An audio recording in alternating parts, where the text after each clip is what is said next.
बीड जिल्ह्याला सोमवारी झालेल्या अवकाळी पावसानं चांगलंच झोडपून काढलेलं. या पावसामुळे शेतकऱ्यांचं मोठं नुकसान झालं असून फळबागा उद्ध्वस्त झालेल्या आहेत. शेतामध्ये सध्या सर्वत्र गारांचं खच पडलेलं आहे. त्यावेळी सरकारनं तातडीनं शेतकऱ्यांना मदत करण्याची मागणी केलेली आहे.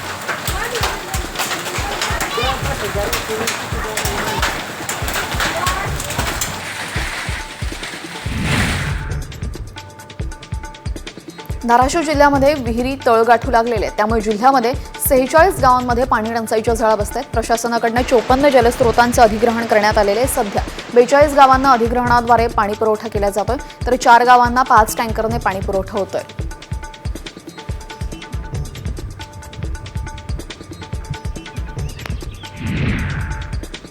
संभाजीनगरच्या वाळूंज परिसरामध्ये हॉटेलच्या किचनमध्ये जोरदार राडा झाला. जेवण व्यवस्थित नसल्याच्या वादातून महिलेसह दोघांना लाकडी दांडक्यानं मारहाण करण्यात आलेली. या प्रकरणी वाळूंज एमआयडीसी पोलीस ठाण्यामध्ये गुन्हा दाखल करण्यात आलाय.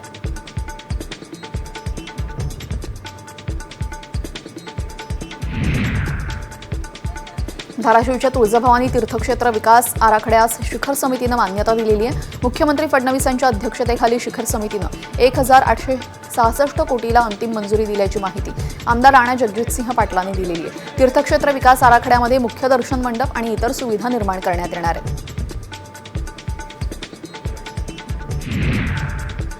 परभणीच्या पालममधील शिरपूर गावामध्ये कडब्याजवळच्या गंजीला भीषण आग लागली. यामध्ये 3 शेतकऱ्यांचं जवळपास 9000 पेंडी कळबा जळून खाक झालाय. या आगीनं शेतकऱ्यांचं आर्थिक नुकसान झालं असून वाढत्या तापमानामध्ये जनावरांच्या चाऱ्याचा प्रश्न आता निर्माण झालाय.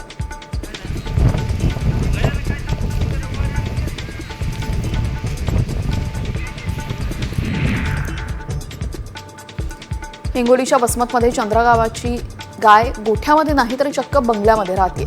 11 महिन्यांच्या चंद्राला अंघोळीसाठी शॉवर, झोपायला एसी आणि विशेष म्हणजे लिफ्ट देखील आहे. सीताराम ज्ञानवारे असं चंद्राचं लाड पुरवणाऱ्या मालकाचं नाव असून 24 मे रोजी चंद्राच्या वाढदिवसानिमित्त सार्वजनिक विवाह सोहळ्याचं आयोजन करण्यात आलेलं आहे.